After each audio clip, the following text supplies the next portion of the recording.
Olá a todos, meu nome é Luiz Alfredo Santos Freitas, sou discente do curso de Agronomia da UESC, no Departamento de Ciências Agrárias e Ambientais, e estou aqui sob a orientação do professor Dr. Luiz Carlos Cirilo Carvalho, e hoje eu vou apresentar um seminário sobre automatização total no campo, na disciplina de Agricultura de Precisão.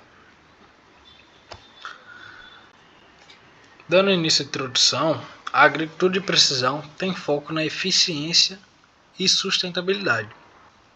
E a automação no campo é a integração de todas as operações agrícolas com tecnologias inteligentes, ou seja, elas caminham juntas. E o objetivo aqui é mostrar como a automação total pode tornar a agricultura mais eficiente e sustentável. Assim, com o aumento da demanda por alimentos, mudanças climáticas e escassez de recursos, a gente precisa de soluções inteligentes. E a automação surge como essa resposta, integrando várias tecnologias para otimizar as operações no campo e garantir segurança alimentar com responsabilidade.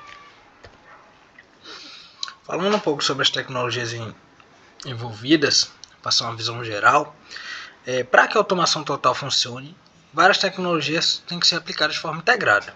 Ou seja, não é uma coisa só que vai automatizar o campo, são várias coisas, várias tecnologias de forma integrada, trabalhando juntos ao mesmo tempo, que vai culminar na automação total. E aí vamos ver agora aqui quais são as principais tecnologias. Sensores inteligentes e IoT. IoT é Internet of Things, Internet das Coisas. Máquinas autônomas como tratores e colheitadeiras. Drones e robôs móveis. Sistemas de posicionamento preciso como GPS e RTK. Conectividade, 5G, IoE, que é Internet of Things, ou Internet of Everything, que é a internet de tudo, e computação de borda. Falando sobre sensores IoT, os sensores são os olhos, os sensores e o IoT são os olhos e os ouvidos da lavoura. Eles monitoram variáveis como a umidade do solo, pH, nutrientes, e esses dados são enviados para a nuvem, para integrar esses dados na nuvem, né, um monitoramento aí, como está falando, digital farming, a gente vai ter esse monitoramento aí digital, e tudo em tempo real. Isso vai ajudar a detectar problemas como estresse hídrico ou pragas, com base em índices como o NDVI.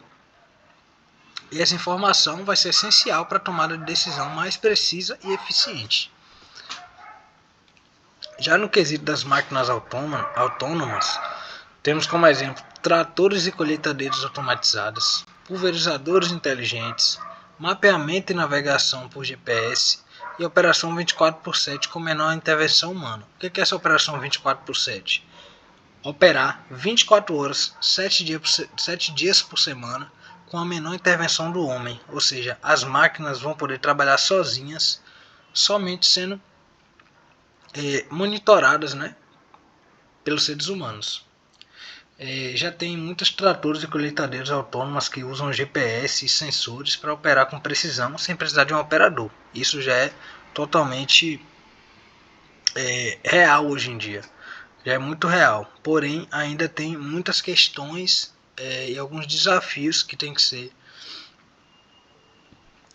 ser superados para que a gente possa de fato deixar uma máquina operando no campo.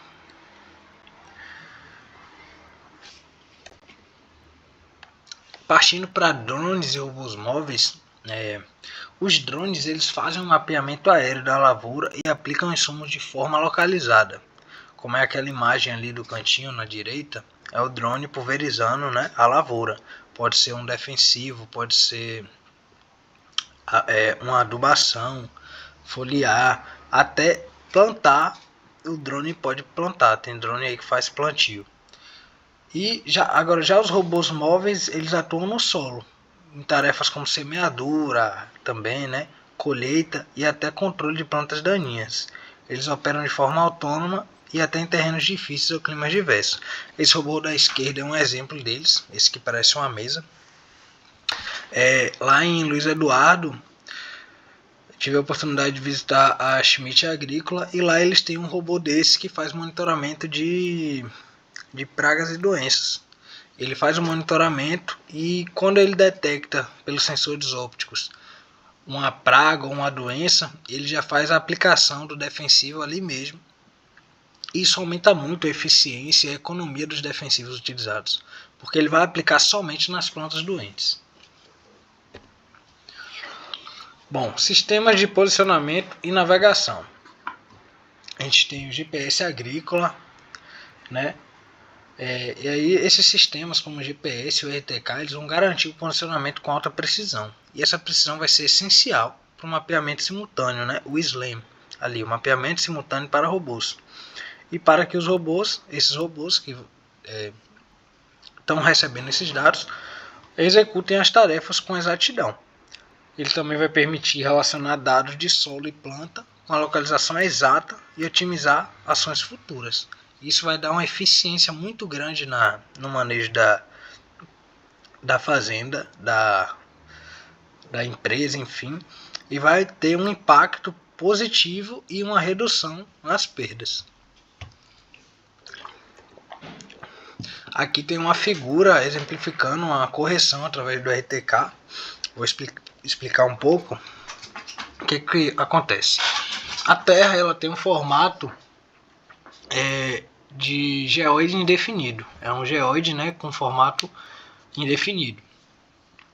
E para poder utilizar essas tecnologias de GPS, GNSS e tudo mais, a gente tem que utilizar a forma elipsoidal. E essa forma elipsoidal traz um certo erro na hora de transmitir os dados. Às vezes tem um pouquinho de erro de precisão ali. Então a correção através do RTK vai acontecer da seguinte forma. O dado obtido ali pelo satélite, via satélite, pelo rover, o equipamento no trator, ele vai ser encaminhado para a estação, que vai encaminhar novamente para o satélite, que vai fazer essa correção no RTK para ter uma precisão maior. E essa correção já vai voltar para a estação, que volta para o equipamento no trator. Isso acontece em cerca de milissegundos. É coisa muito rápida. Essa correção é muito rápida para não ter problema no uso do equipamento. Agora, sobre conectividade e infraestrutura digital. Toda essa integração só é possível com conectividade. Isso é óbvio. A gente tem que ter conectividade, seja com internet, seja com algum sinal de satélite, para poder estar fazendo tudo isso. E essas tecnologias como 5G e internet das coisas, onde os dispositivos se comunicam em tempo real, viabiliza, né, toda essa infraestrutura. A computação de bordo também, de borda, né, o blockchain para ter uma rastreabilidade das operações e a integração de dados para uma melhor tomada de decisão. Agora eu vou apresentar alguns casos de sucesso, como esse do projeto Hands Free Hectare do Reino Unido, onde o trator ele está arando uma área aí, passando a grade, né, numa área sozinho. Vocês estão vendo aí que ele está sem piloto ali, girando o volante sozinho. E eles tiveram todo um ciclo produtivo feito sem a intervenção humana. Então é um caso de sucesso aí. Outro caso de sucesso são esse robô aí para colheita de morango.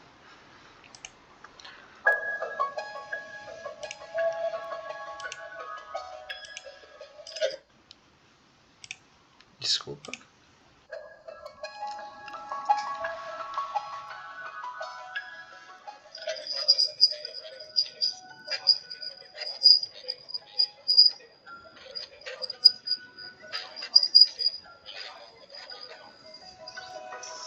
Availability and labor shortage are some of the major challenges in strawberry cultivation. Growers are struggling to find enough hard-skilled workers in the right time of the year and with the right skill set. As strawberries are a very delicate fruit, sometimes one cut can be too much and increase the risk of molding and reducing the shelf life. Scanning through the rows, shifting rows if the rows empty, and pick the right fruits at the right time. With a symmetric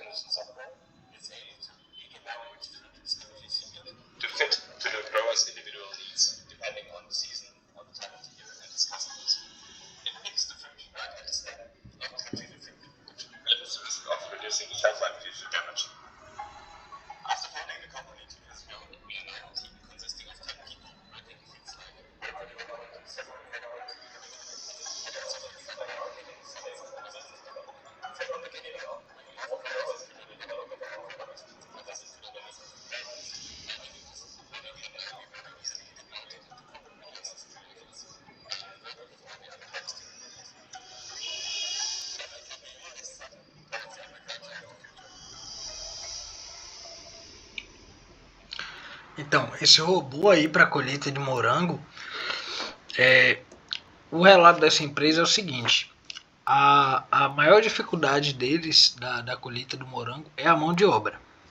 A mão de obra é muito difícil, é escassa e também tem que ter um cuidado muito grande. Então esse robô veio aí para sanar essa problemática de forma que ele consegue trabalhar 24 horas por dia. Então nessas 24 horas ele faz o trabalho de 10 pessoas que trabalhariam cerca de 8 horas por dia. Então já resolve bastante a questão da mão de obra e otimiza a produção. Um robô desse consegue substituir esse tanto de pessoas. Imagine mais alguns aí trabalhando em conjunto. Outro caso de sucesso também é a automação na ativação de pivôs. A gente tem a Vale aí, que é uma empresa que é muito ativa aqui no Brasil, nessa questão de instalação de pivôs, tanto na região oeste, até na região aqui sul da Bahia, né? Ela vem ganhando espaço e eles têm um aplicativo que você consegue comandar tudo, comandar e monitorar tudo que está acontecendo nos pivôs através desse aplicativo, tudo em tempo real. Tá passando o vídeo.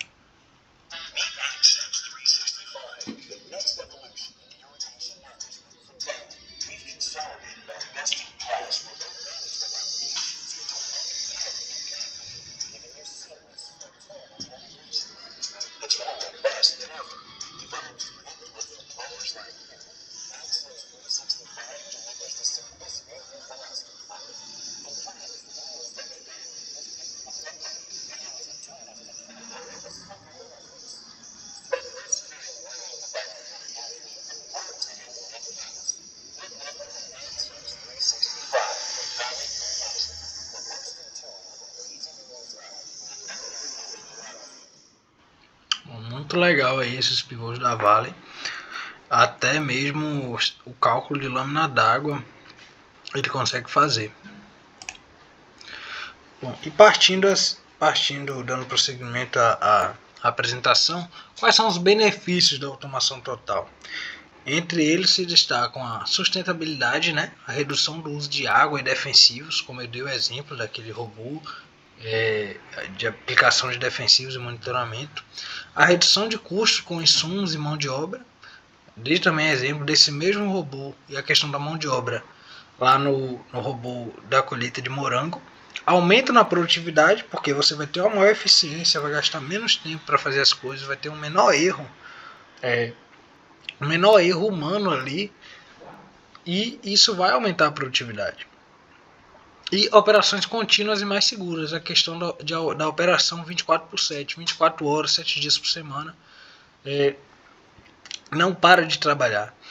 E mais seguras por conta que você não tem pessoas envolvidas, você vai ter ali uma menor intervenção humana e um menor erro humano. Mas quais são os desafios? Nem tudo são flores. Quais são os desafios? Os atuais desafios que a gente enfrenta são o alto custo de implantação. Por exemplo, seja agricultura familiar ou até mesmo um pequeno produtor, ele provavelmente não vai ter condições de implantar sistemas para automatização total no campo. Ele pode automatizar uma atividade ou outra, mas a automatização total ainda é inviável, porque o custo é muito alto, ainda está sendo tudo novo, tudo chegando da pesquisa agora, e o custo para implantar isso na fazenda é muito alto e não justifica o investimento. A necessidade de conectividade rural, a gente tem muitas tecnologias aí hoje, por exemplo a Starlink, porém ainda assim existem muitas áreas que são afastadas, que são isoladas e acabam que não tem uma boa conectividade. Tem também a questão das barreiras culturais e a necessidade de capacitação. Essa barreira cultural é um desafio, porque a gente sabe que produtor tem uma cabeça meio dura, é difícil de aceitar as coisas novas, mas eu creio que isso vai melhorar, já vem melhorando na verdade. Então, abraçar, né, as novas tecnologias vai ser um caminho aí é o caminho futuro da agricultura. E a necessidade de capacitação, apesar da diminuição da mão de obra humana com a automação total, a gente vai ter que ter uma mão de obra mais capacitada, com mais conhecimento e tecnologia para poder estar, por exemplo, pilotando um drone, seja configurando o GPS de uma máquina agrícola para fazer as aplicações, a colheita, o plantio, tudo mais. Então a gente vai ter que ter essa capacitação de pessoas para trabalhar em conjunto com as máquinas no campo. E a manutenção e segurança dos dados. E o futuro da automação no campo? O futuro é uso de IAs e Machine Learning na tomada de decisão. Ou seja, o que é Machine Learning? É o aprendizado da máquina. A cada ciclo produtivo, a cada colheita, a cada plantio, a cada aplicação, a máquina aprende. Ela vai aprendendo, vai com o que está dando errado, o que está dando certo, e ela vai gravando tudo no banco de dados delas, e ela vai tendo tomadas de decisão mais precisas, mais assertivas, uma acurácia maior. A expansão da internet de tudo e a vinda do 6G para melhorar essa conectividade rural. A agricultura molecular de precisão, né? É uma nova agricultura que está chegando aí, que vai usar nanotecnologia e bioinformática para interagir com plantas em nível celular, né? É uma área de pesquisa aí muito interessante. E robôs colaborativos solo mais ar, o projeto Flourish, que ele vai combinar drones e robôs terrestres para atuar em conjunto, ou seja, a gente vai ter um monitoramento tanto terrestre quanto aéreo, né? A gente sabe que ambos têm suas lacunas, mas essas lacunas podem ser preenchidas com o trabalho em conjunto deles dois. E para concluir, a automação total está se tornando realidade em alguns países, como já foi mostrado nos casos de sucesso, já é uma realidade, já está se tornando realidade, é um setor que está tendo investimento pesado. A integração de tecnologias é a chave para o sucesso, ou seja, uma tecnologia não vai ser efetiva sozinha, ela precisa se integrar a outras tecnologias para ter uma efetividade no processo, e é uma tendência global rumo à sustentabilidade, eficiência e menor impacto ambiental. Ou seja, toda essa integração máquina, homem-máquina, vai trazer uma sustentabilidade. Por quê? Porque a gente diminui a aplicação de defensivos, a gente tem uma maior precisão e eficiência em todo o manejo. Isso aumenta a sustentabilidade e diminui o impacto ambiental. Aqui estão as referências, os artigos usados para fazer essa apresentação. E obrigado pela atenção de todos. E lembre-se que o mundo nos forma para formarmos o mundo.